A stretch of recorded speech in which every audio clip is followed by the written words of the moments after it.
Okay, so hello, my name is Vanessa, and I am presenting on Black communities and mental health. Our group is presenting on communities of color and mental health, and we have Genesis, Lena, and Lizette, and each of us have decided to focus on a certain group of color and how, and the topics for mental health in those communities. So my main points will be, I'm going to discuss PTSD and how it relates to post-traumatic slave syndrome. I'm going to go over the criteria for PTSD and some of the real consequences of slavery and how that has affected the post-traumatic slave syndrome. Next, I'll go into profiling and how profiling contributes to communities of color and facing mental health. And then last, I was able to interview a woman of color who works in the mental health field, and she is a licensed clinical social worker. And so for that, I'll be talking about some of the systemic barriers and cultural barriers, and her experience with having cultural relativism in the field that she works in. So this is from the DSM-5, which is DSM is the Diagnostic and Statistical Manual of Mental Health Disorders. It's how they are able to diagnose people with mental health disorders. And this is a list of the criteria for PTSD. So if we look, some of the things are having a stressor, either directly exposed or witnessing a traumatic incident. And then some of the symptoms that come along with that, avoiding traumatic situation, or avoiding situations that remind you of the trauma, and then cognitive mood behavior, those sorts of changes in the person's mood where they might feel isolated or isolate themselves or have a decreased interest in social events. And then alterations in arousal or activity. So they might become reactive to certain situations, and they might become aggressive, have risky behavior, sleep changes, stuff like that. And then for post-traumatic slave syndrome, Dr. Joy DeGruy, she actually came up with this term of post-traumatic slave syndrome. And it just, for her, gives an explanation of some of the etiology and the many adaptive survival behaviors of African-American communities throughout the United States. So something that I wanted to focus on is that these are survival behaviors. The behaviors developed in African-American communities were created as a way to survive. Most often our government and people in power, or our judicial system, policing, that sort of those sort of situations, and how that has continued to affect Black communities today. So next, I have a video here. I hope it plays, and I hope you can hear it. To me, it's a good example of what parents sometimes do to educate their children on how to respond to police. We actually have a line that we do at our house. We practice this thing. What is it? I'm Ariel Sky Williams. I'm 8 years old.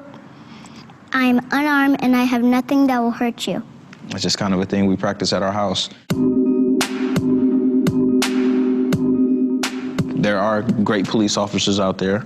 There's also some police officers who are not so good. And my fear is that you run across one of those bad ones. For some reason, people of color have always been a target by the police. Before they became a policeman, they were a person. And that person took all their ideas and all their thoughts and all their prejudice into their job. Why would a police officer assume that you did something bad?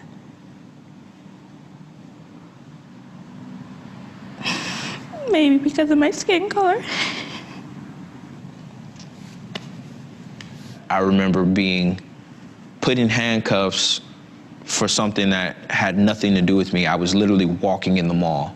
Cops slammed me on the ground, busted my lip, chipped my tooth. That actually made me really mad. How about the time they pulled us over with me in the car and arrested me and left all of you guys sitting in the car and nobody knew how to drive on the side of the road because the bumper on the car was kind of hanging off? No. You know, we live in Puyallup. There's people that don't even have a bumper on their car. My rear brake light wasn't working, and I got to my destination and they were working. I was about your age. Actually, they grabbed me. Why? I didn't know at the time. They just grabbed me. They threw me onto the police car. I got tased that time.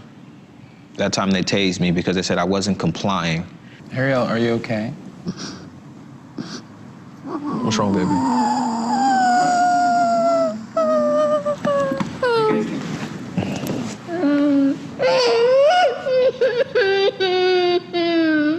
I'm okay, I'm alive, all right? Every day I get to see you, I get to do this, right? All right, come on, let's calm down, let's finish this, all right? You good? Hey, you making me cry. Come on. You have to be careful when you're out there in this world because this world's not going to always be honest or fair to you. I know, Sean, you got a little bit lighter than the rest of them, so it's a possibility you won't get stopped. Sound like you just pulled him over. Okay. If you're driving, cop pulls you over. Police gets out the car, comes to the window. What would you do? License and registration, please, ma'am. Why do you think I pulled you over? I don't know, tell me. When a police officer says something to you, don't, you're black. You can't be looking at them saying, oh, I don't know, why don't you tell me? Well, I mean, that right there is giving them the license to pull you out of your car and physically harm you because it will be done. Don't get upset, don't get sassy. Why did you pull me over? You don't have, I know how, just follow instructions and stay calm. Okay.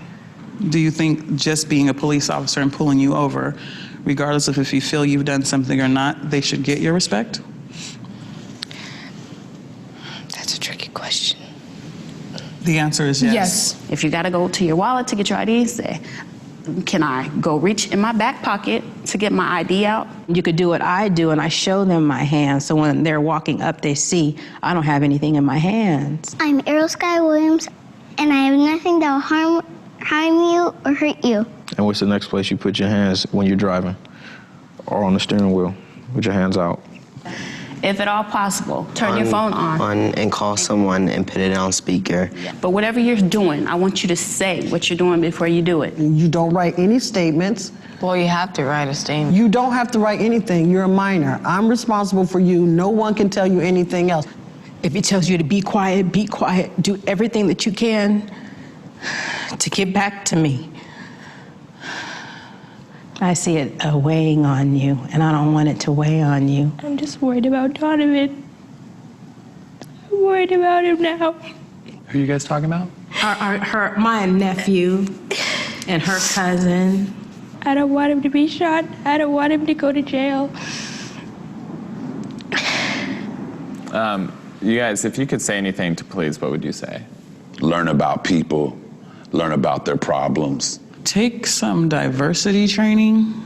I mean, it should be like at this point, like a monthly requirement. You know, there's really nothing at this point that they could do that would make me feel any safer with them without them just point blank, clearing them all out and starting all over from scratch. So don't always assume that all of them are bad. But all you see on the news and in newspapers, and it keeps happening. It's just in a different way. It's like how people are like, you should forgive so-and-so, but they keep doing it to me. I forgave them, but they keep doing it to me. It gets harder and harder to forgive them. Wow.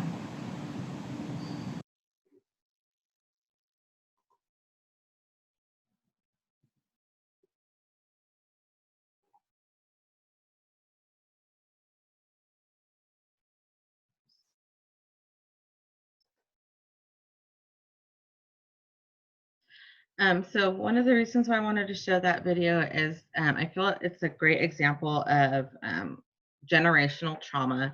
The parents like educating their children on how to respond to the police And then also, the children becoming reactive and responding to that and feeling emotions and fear for their family, fear for themselves, and having to be essentially trained on how to deal with people, police who are going to be in their lives, and mostly be profiling them based on the color of their skin and what they're doing, which sometimes is just literally driving down the street. Also, I think it also shows how Black people are not allowed to express their emotions, not just within themselves and their families, but in society.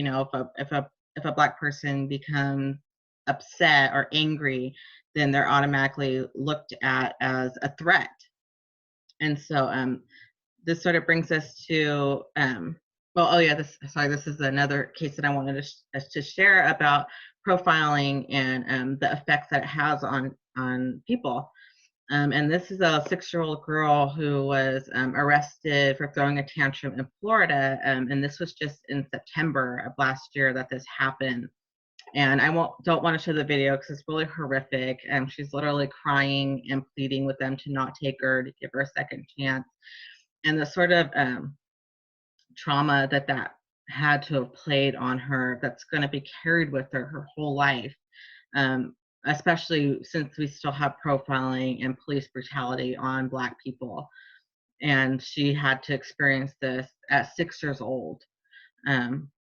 And as we went over earlier, that sort of post-traumatic stress disorder that could essentially be instilling in her at such an early age. And so this is an example of what happens, what is happening, continuing to happen in our society.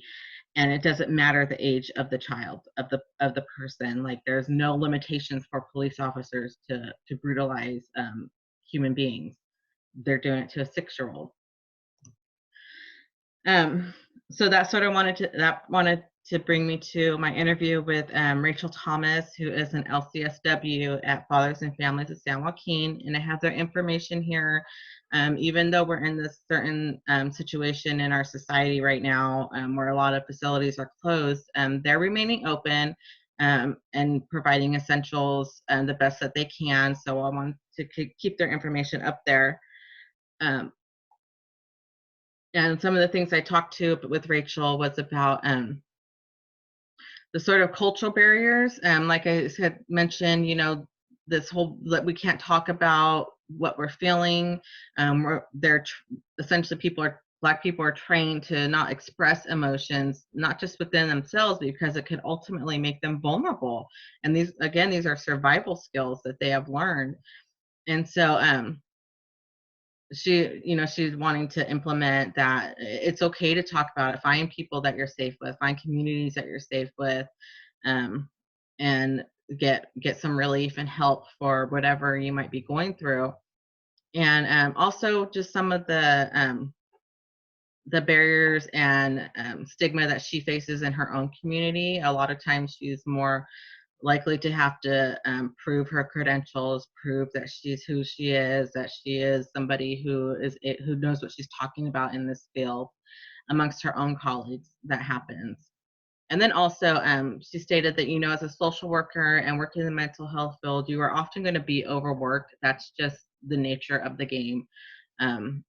Our mental health facilities often lack resources, lack funding, and lack support from government, or just even being able to have an adequate amount of people who can treat our community. And so she said that oftentimes she'll be overworked anyways, but what she noticed happens is that she is oftentimes asked by other colleagues to help. Okay, but I'm recording this right now, okay? I'm almost done. Sorry, the joys of working from home. My kid needs my phone to go poop.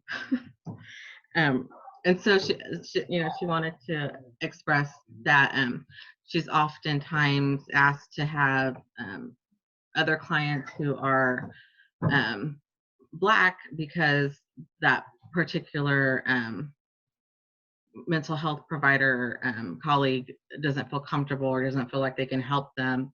And so she's just, wants to express that, you can have cultural relativism. It's oftentimes the clinician that has to learn about other cultures, and a lot of times we expect the reverse for that person to educate us.